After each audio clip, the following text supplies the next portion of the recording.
guys, welcome back to our channel again. So এবার আমরা দেখবো লাগে উড়াধুরা, একটা বাংলাদেশের সিনেমা এবং তার এটা বাংলাদেশে শুধু একটা বাংলাদেশ ইন্ডিয়ার কম্বিনেশন। মিমি চক্রবর্তী আছে এবং দা মেগা স্টার সাকিব খান বাংলাদেশে। Let's watch this one.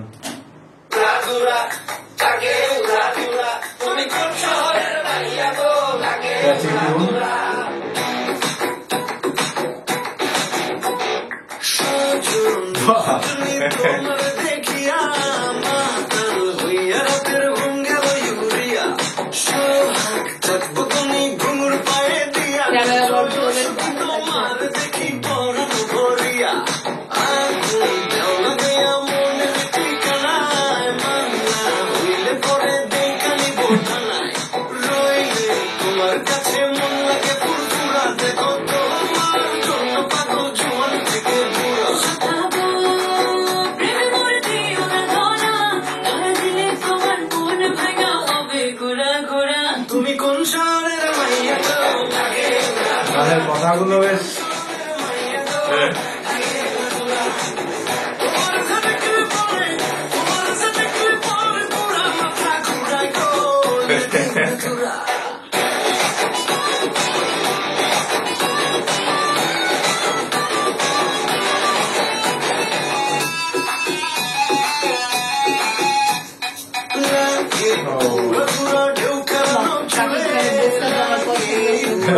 তো বলছি looking cool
Actually, they enjoyed the song. Actually, okay, cut.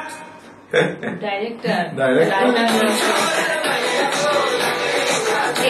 এই পুরো ব্যাপারটা দেখে আমার পাঠানের গানটা মনে পড়ে গেল যে অনিরুদ্ধ রবিচন্দ্রও এসেছিল খানিকটা ডান্স করতে, আবার অ্যাটলিও মাঝখানে এসে ডান্স করে গেল।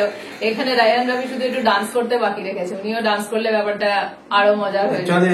সাকিব খানের লুকটা দারুণ, ট্রেলারটা দারুণ ছিল, প্লাস এখানেও ভালোই লাগছে। He is looking too handsome and sunglass পরে ভালোই লাগছে। আর মিমি চক্রবর্তীর মানে ড্যান্স যে ঠুমকা লাগিয়েছে সেটাও ওয়ার্ক করে যাচ্ছে গানের সাথে সাথে।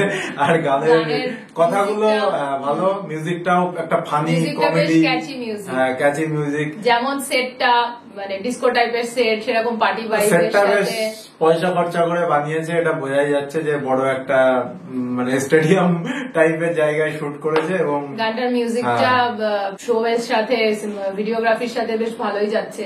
আর লিরিক্সও বেশ ভালো, লিরিক্সের স্টার্টিং এ মাঝে মধ্যে কোথাও একটা লোকসঙ্গীত টাইপের ভাব আছে। তবে শাকিব খানকে এখানে বেশি অ্যাপিলিং লাগছে। মিমি চক্রবর্তী একটা মানে সুন্দর কিউট, বাট এতে যে একটা যে সেক্সি ব্যাপারটা আনতে হয় সেরকম অতটা অ্যাপিলিং মিমিকে দেখে খুব একটা লাগছে না। আর আমি একটা জিনিস যেটা অবাক হয়ে যাচ্ছি, যেটা ঠিক আছে ফ্যাশন সবকিছুতে ট্রাই করা যায়, বাট তাই বলে এখানে আলতারা অত বড় নুপুরটা ঠিক কিভাবে যাচ্ছে আমি ঠিক বুঝতে পারলাম না। এটা যাই হোক, ওটা ট্র্যাডিশন হয়তো ফলো করেছে অ্যাকচুয়ালি বাংলাদেশে। তার সাথে সাথে গানটা ওভারঅল ভালো, ট্রেলারটাও ভালো, সিনেমাটা হিট হবেই।